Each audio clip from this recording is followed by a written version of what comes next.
In the Dao Qi continent, the Soul Hall operates as a network of elite Dao Zun-level predators.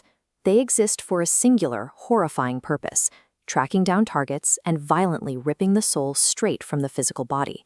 Evading them is impossible for a standard cultivator. A Dao Zun can manipulate the fabric of space itself, locking the surrounding environment so completely that standard Dao Qi evasion and defense cease to function. This creates an immediate death sentence for Iris, Tyler, and Williams. Their current linear path of training guarantees they will be defenseless the moment the Hall's operatives locate them.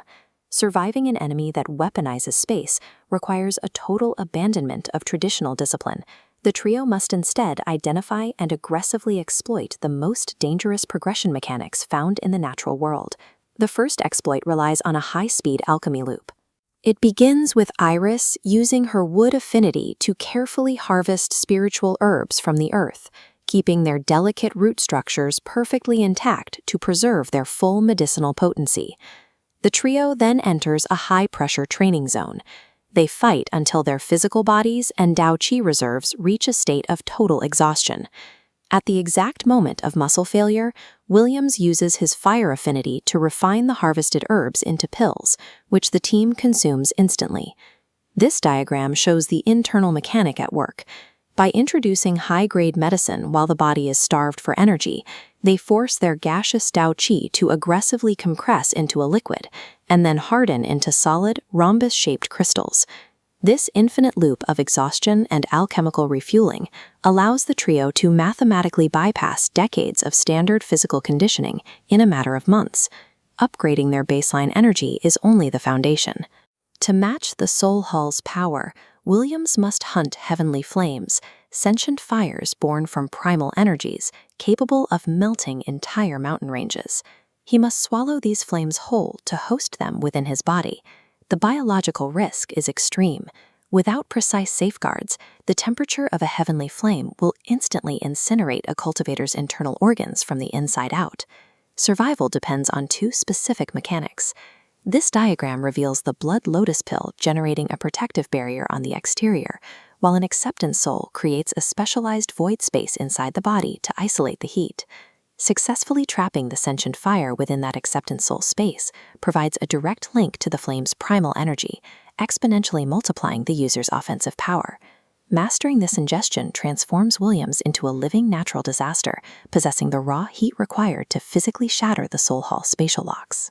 This chart outlines the hierarchy of Gao techniques: Huang, Xuan, Di, and the massive Tian class at the top.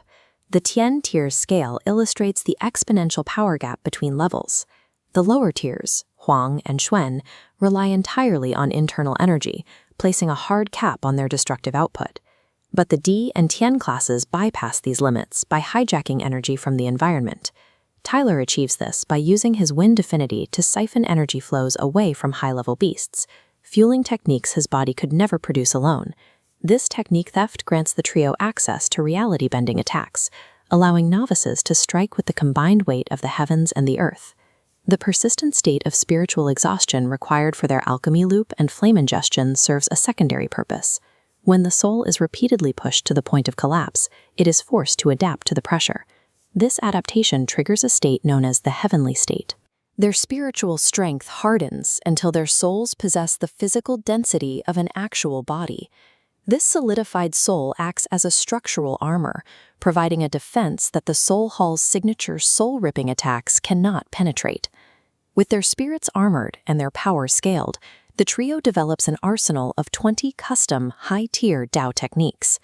They lead with 5 Shadow Orange hybrid strikes: the Eclipse Devourer, Duskfire Lotus Trap, Umbral Flare Dash, Nightfall Ignition Sphere, and the Soul-Severing Eclipse Halberd.